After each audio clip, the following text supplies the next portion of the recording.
Hey guys, sorry for the crazy background, but this is life and I wanted to film this video. So I am asked almost daily, like, how do you go to Disney? How do you save for Disney? You know, just basically how do you get to Disney? And, you know, in all honesty, like there are tons of vlogs and blogs and all kinds of stuff out there on ways that you can save money to go to Disney. But for us, it's kind of like a lifestyle thing. So we don't currently own our home, but our previous home we owned before we moved out of state, and we do intend on buying this home.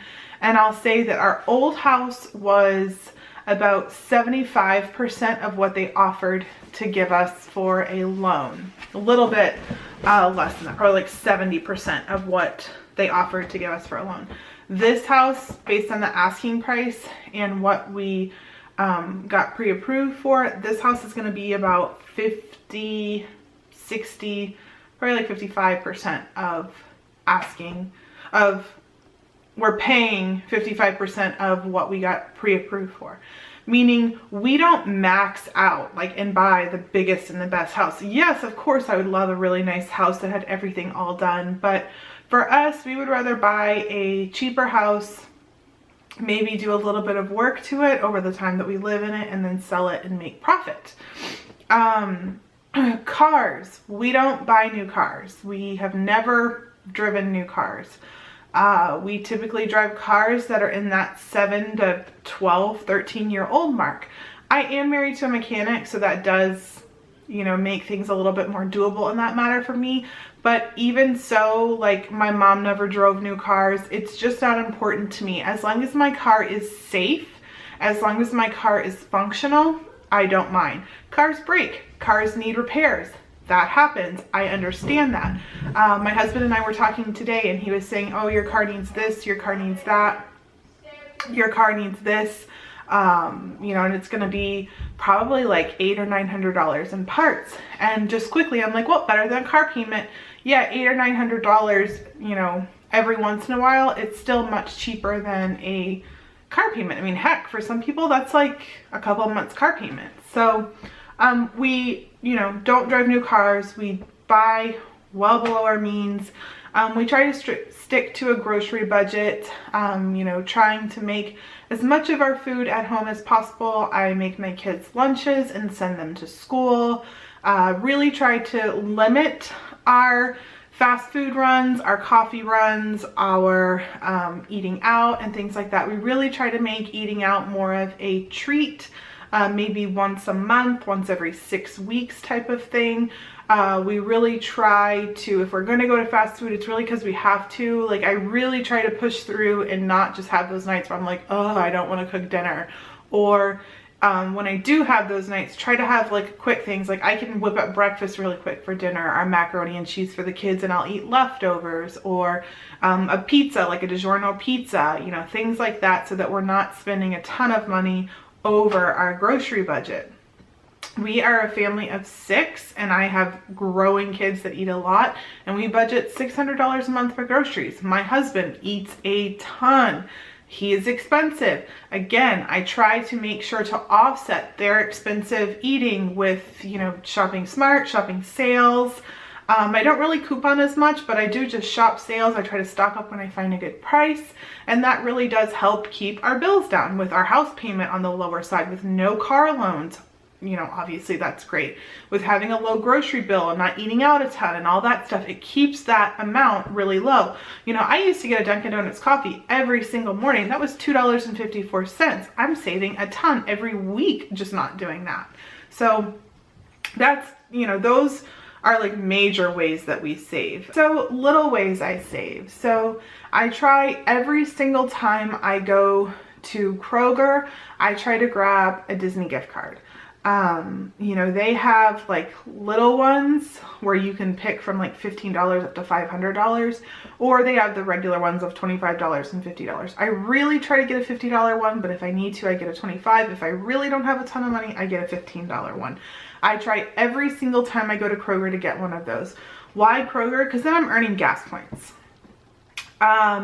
If I know a holiday is near, I'll save up my money and I'll set it aside, and I'll go and get a gift card when they have the 4 times the gas points, and then I'm getting like 20 cents off a tank of gas for buying a $50 gift card. Like that's, you know, that's a huge savings where you can get 20 cents off 35 gallons. So my husband and I will fill up our cars, and that saves a pretty penny, especially if we saved up a lot and we can get a couple $100s. That's like really discounting our gas, which saves a ton of money. Same thing for Target. Anytime I go to Target, I allow myself 1 trip to Target every 2 weeks. I shouldn't need to go to Target any more than that. If I'm going any more than that, and it's not the holiday season, because the holiday season is a little bit different where they're constantly releasing deals and this and that, but most times throughout the year, I will try to say I have to get a $50 gift card if this is not, you know, my 1 trip of the month. A lot of times I'll go to Target, I'll put a bunch of stuff in my cart from clearance, from the dollar spot, from this, from that, and I will go to checkout and I'll kind of reevaluate my cart. I'm running my cart wheel and I'm like, you know what? I don't need this. I don't need that because I want my Disney gift card. And you know, if you get a $50 gift card every week, every 2 weeks, that adds up very, very quickly. We are not clothing people. We are not shoe people. We're not purse people. We're just not that way. For us, we would much rather experience things. I have a few Alex and Annies that my mom and my husband have gotten me. I have actually mainly my mom. I have a Pandora bracelet that my husband gets me, a charm like maybe once a year, maybe twice a year. I don't wear them enough to make it worth it. I do buy expensive makeup, but I try to really use like Sephora, like VIB type sales, or Ulta coupons and stuff like that to make, you know, it worth it, using points and stuff like that. I don't buy expensive purses. I buy a $35 to $40 Target purse maybe once a year, and typically my mom buys it for me. I haven't bought a purse in a long time. My wallets, typically my husband buys me. I had a Coach wallet for years that I used, and then my husband actually surprised me and bought me a Disney wallet. It's a wallet. I don't need anything fancy. I have a couple pairs of shoes. I basically like a pair of crappy sneakers, a pair of nice sneakers, a pair of like wearing sneakers, a pair of flip-flops, and a pair of athletic flip-flops. That's really all I need. My kids do have a ton of clothes. My little kids basically have a ton of clothes because they have so many clothes from their siblings that we kept, and then I'll get them, you know, a few things. Every time I go to Target, I'll check the clearance racks and I'll check only 50 to 70% off and see what they have in the kids' current size and the next 2 sizes. I don't mind storing clothes. I have the storage to do it. That if I see a $5 shirt for like $1 and change, I'm gonna grab it because it's obviously smarter to buy it now than then. My kids aren't really picky with clothes besides my oldest son, and he knows that because he wants certain name brands that he's going to have less clothes. And you know, as my kids have gotten older and older and pickier, I've definitely started to buy them less clothes. I used to have tons and tons and tons of clothes, but a beauty of us living in Georgia now is they don't need a ton of winter clothes. A couple pairs of jeans, a couple long sleeves, a couple zip ups, and that's all they need. We don't need all the bulky clothing, and kids tend to wear their favorites. They tend to wear the same things over and over again like we do. So that's something I'm working on, but it's one of those things that every time I go to buy them clothes, I'm like, all right, do I want to buy this? Do they have enough? Do they have too much? Or is it worth it just to go and get another gift card to go on vacation? We are big believers that life is precious, and it's definitely more important to experience life and live life and vacation than, you know, sit at home and worry and stress. Don't get me wrong, like we can pay our bills, we have money in the savings, our needs are met. So for us, instead of us buying a bunch of random things, we, you know, save a little bit for our future and then spend a little bit on our life now and embracing life. And for us right now, we enjoy going to Disney, so we save our pennies for Disney. That's what we do. We use all cash for things like clothing and food and household items and pet stuff and Christmas and blah blah blah. We use cash for pretty much everything besides our bills, gas, and saving. And at the end of every week, I go through and I make sure I have a little bit of change so that if I'm out in the store, I can give them change. But then I clear out my wallet and I put it in our little change thing. We just kind of keep tabs on it. And once we have 2 full penny presses filled, then that's all we need for penny presses. Like, we don't need tons and tons and tons of pennies. So once we have 2 M&M containers filled, then the rest of the money goes towards tips. Right now, I have both of my penny press things filled, and I have a whole nother penny press filled that's going to go back into the jar for, you know, to be counted. And before I put that in there, I have $12 in savings, and I needed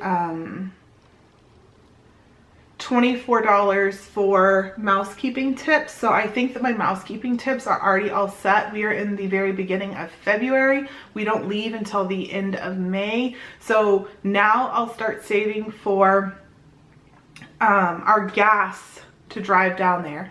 We drive to Florida because it's cheaper for us. It literally takes us a tank and a quarter to get to Disney.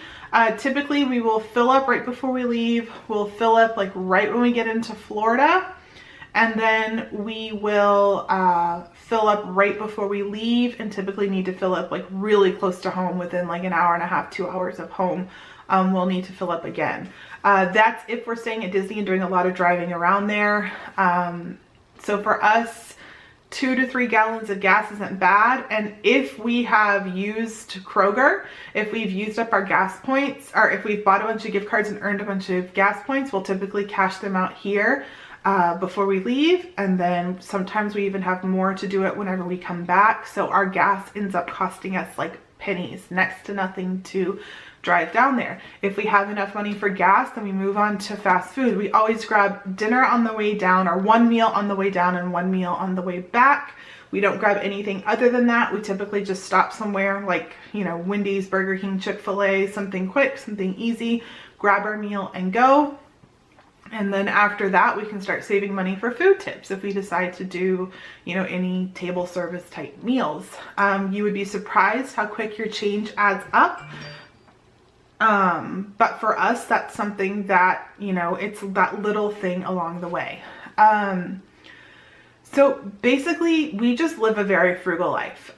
We don't take our kids a ton of places. We don't put them in a ton of sports. My oldest son is at the age now that he's getting older and he doesn't really want to do a lot of sports.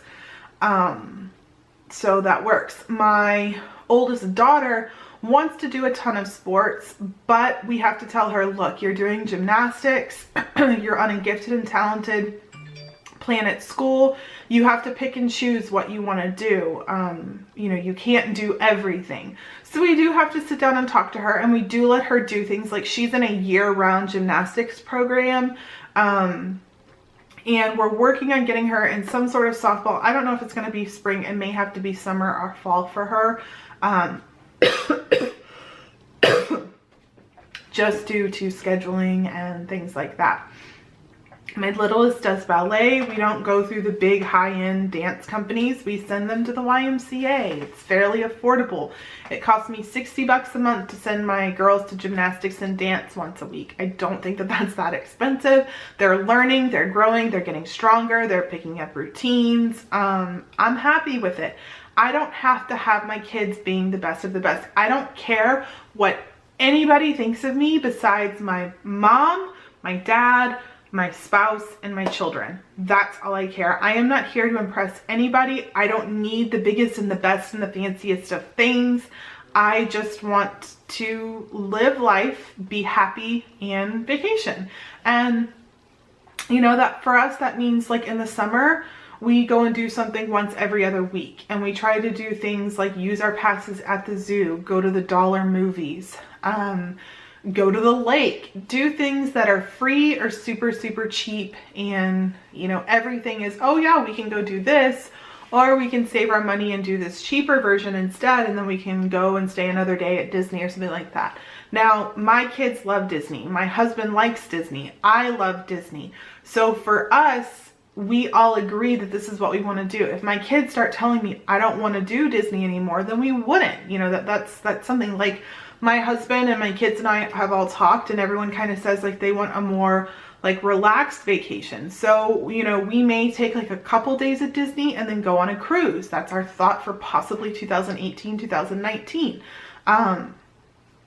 But, you know, find something you love, even if it's not Disney, and just, you can alternate your life to be able to enjoy life. You know, if for us, we don't mind, you know, cheaping out on things for a few months out of the year, if you probably combine it all together, to be able to get a couple weeks of really fun vacation time, doing something that we love and just enjoying. And so, you know, there's no like grand scheme of things. Of course, you can save money by going to Target and doing the 5% and stuff like that. But for us, it's just little ways that we're just kind of picking a little bit of money out of our budget and being able to put it towards vacation.